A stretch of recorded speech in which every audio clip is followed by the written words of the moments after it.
had dropped a new kind of weapon on the enemy's home island.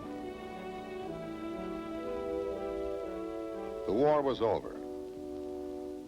For us, for our enemies, and most important of all, for innocent children who would no longer have to tremble.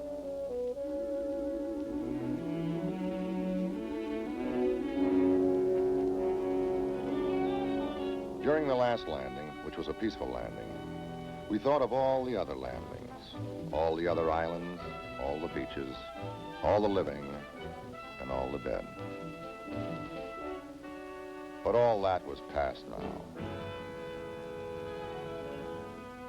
Now they destroyed their arms and disbanded their armies and turned their backs on the past.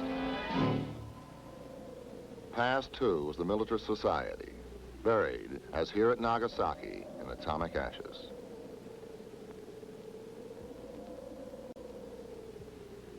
In our plan for the amphibious assault on Japan, we had anticipated that 1 million Americans would have become casualties, and that at least 2 million Japanese soldiers, following their code, would have chosen death. We had also feared that of Japan's civilian population of 80 million, many millions would have committed mass suicide. And so they would have, as we had seen so many do on Saipan, if the Emperor had willed it. But these massive blasts at Nagasaki and Hiroshima, as nothing else could have done, had blasted loose the whole of the militarist and shaken the Emperor at last into action. The Emperor willed that his people should live.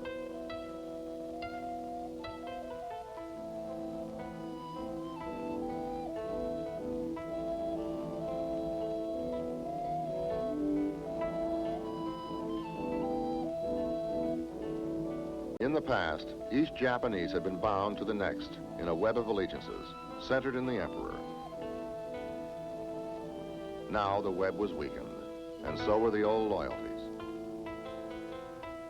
But the Japanese worship of success and their habit of loyalty to those in power persisted. We were the success, and ours was the power.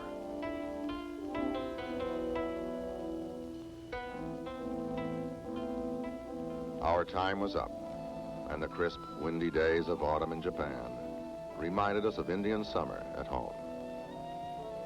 It was time to go.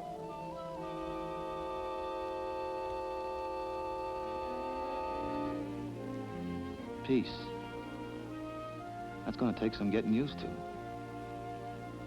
Gotta start eating like a gentleman. Stop belching, stop cussing, stop drooling every time a skirt goes by. Or hitting the deck whenever the screen door slams. Gotta get this chip off my shoulder. Stop thinking of them and us.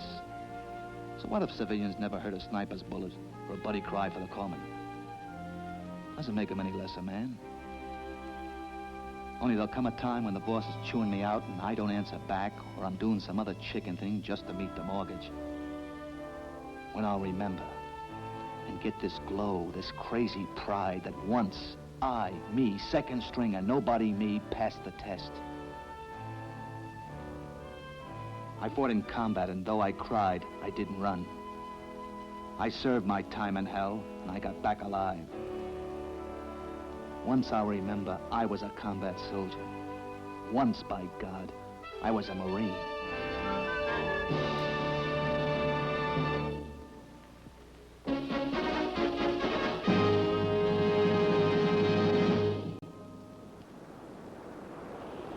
No matter what submarines may tell you, victory in the Pacific was the result of the combined efforts of all branches of the service, and our allies as well.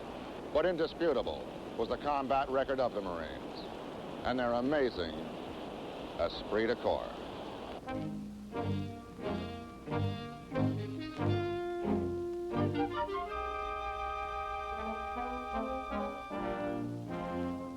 Wherever we went together. Whatever we did together. Whenever we suffered as one. Joined together, trained together, sang together of Montezuma and Tripoli and all the rest. same squad, same ship, same hell, together. If one of us needed help, we rose up together. If one of us were hurt, brought him back together. And if he died, cried together. We lived and fought and died together and for each other. What is esprit de corps? Well, now hear this and pass the word. The word is brotherhood.